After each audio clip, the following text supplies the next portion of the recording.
1909 के एक्ट की बात करते हैं। 1909 के एक्ट को हम मोर्ले मिंटो सुधार के नाम जानते हैं। 1909 के एक्ट को हम मोर्ले मिंटो सुधार के नाम से इसलिए जानते हैं क्योंकि उस समय भारत का राज सचिव मोर्ले था तो भारत का वायसराय मिंटो था। इन दोनों के प्रयास से 1909 ईस्वी में जो अधिनियम पारित किया गया इसे हम मोर्ले मिंटो सुधार के नाम जानते हैं। यह अधिनियम अंतिम रूप से 1921 ईस्वी में यह अधिनियम की जब हम बात करते हैं तो 1909 के अधिनियम को पारित कराने में गोपाल कृष्ण गोखले ने महत्वपूर्ण भूमिका निभाया था।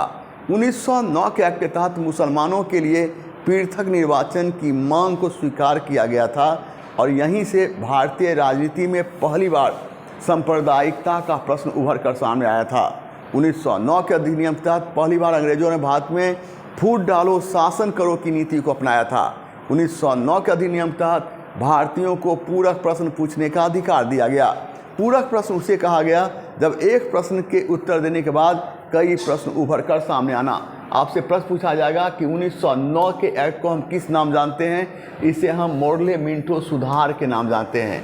पूछेगा उस समय भारत का राज सचिव कौन था, तो मोर्ले था। तो भारत का वायसराय कौन था, मिंटो था। तो इसलिए इन दोनों के प्रयास से 1909 ईस्वी में जो एक्ट पारित किया गया उसे कहा गया मोर्ले मिंटो सुधार। पूछेगा कि मोर्ले मिंटो एक्ट को पारित कराने में किस नेता ने महत्वपूर्ण भूमिका निभाया था, तो गोपाल कृष्ण गोखले ने। पूछेगा इस अधिनियम के तहत क्या हुआ था, इस अधिनियम के तहत मुसलमानों के लिए पृथक निर्वाचन की मांग को स्वीकार किया गया। तो फिर इसके साथ क्या हुआ, इसके साथ ये हुआ, यहीं से भारतीय राजनीति में पहली बार सांप्रदायिकता का प्रश्न उभर कर सामने आया था।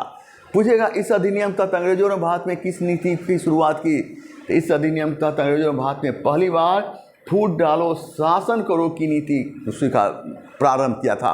पूछेगा कि किस अधिनियम के तहत भारतीयों को पूरक प्रश्न पूछने का अधिकार दिया गया था, तो 1909 के अधिनियम के तहत। पूछेगा ये पूरक प्रश्न होता क्या है, जब एक प्रश्न के उत्तर देने के बाद कई प्रश्न उभर कर सामने आना।